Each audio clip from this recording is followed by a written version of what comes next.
Have you ever wondered where wisdom comes from? Why isn't it just one person, one book, or one place that has all the answers? Well, there's a fascinating story from West Africa that explains it all, and it stars a very famous trickster figure. Get ready for the tale of Anansi and the pot of wisdom.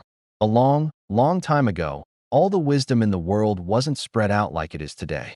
No, it was all collected and sealed away inside a single, large clay pot. And who was the keeper of this incredible treasure? None other than Anansi the spider. Now, Anansi wasn't just any spider. He was clever, cunning, and known throughout the land for his schemes.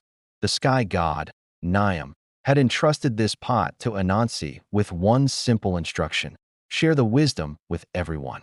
Niam believed that wisdom was a gift for all living things, something to help them learn, grow, and live better lives together. But Anansi, well, he had other ideas. As he held the heavy pot, he felt a surge of power. He looked at the swirling patterns on its surface and imagined the secrets it held. All the wisdom in the world, he whispered to himself, a greedy glint in his many eyes. If I keep it all for myself, I won't just be clever. I'll be the smartest creature in the entire universe. No one will ever outsmart me again. The idea took root in his mind and grew like a wild vine. Sharing? Why would he share something so precious? He deserved it. He was Anansi. So, he made a decision. He would hide the pot of wisdom where no one else could ever find it. But where could you hide such a treasure? He thought and thought. Under a rock? No, someone might turn it over. In a deep river? No, it might get washed away. Then he looked up and saw it. The perfect hiding spot. A magnificent, impossibly tall silk cotton tree that seemed to scratch the very sky. Yes, he thought, I will hide the pot at the very top. No one but me will ever be able to reach it. His plan was set. Anansi found a strong vine to use as a rope. He carefully tied it around the neck of the clay pot, making sure the knot was secure.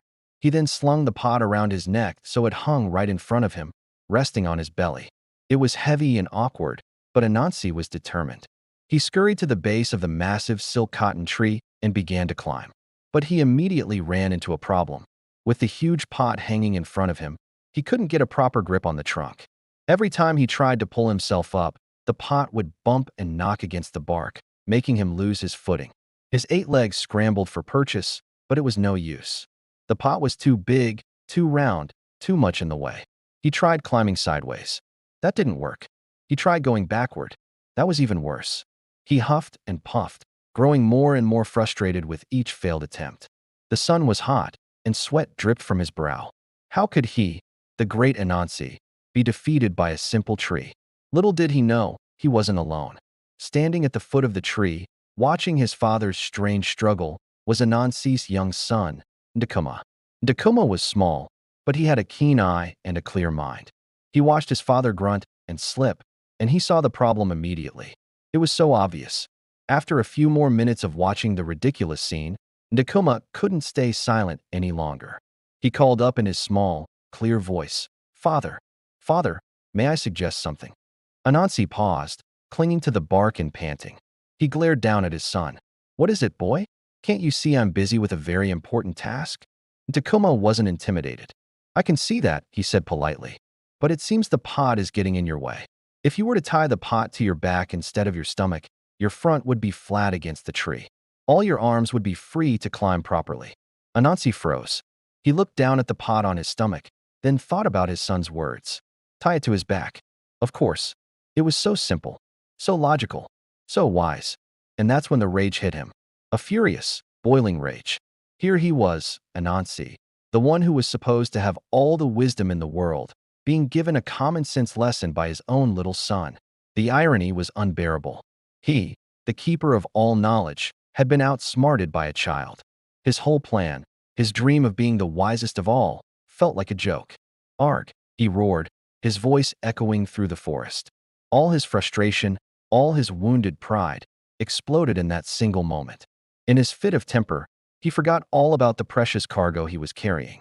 He ripped the pot from his body, and, with a final shout of pure fury, he threw it down. The large clay pot of wisdom tumbled through the air, end over end, before crashing onto the hard ground at the base of the tree.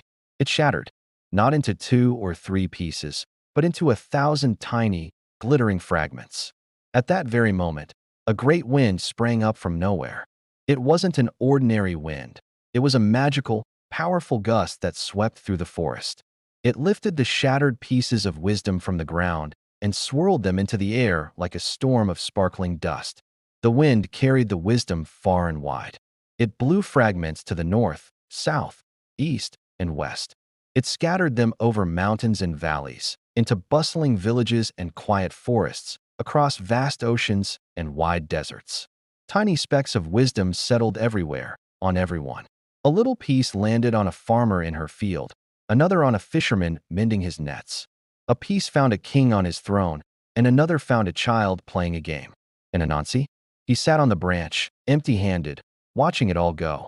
The treasure he had tried so greedily to hoard was now scattered to every corner of the earth, for everyone to share, just as the sky god Niam had intended all along.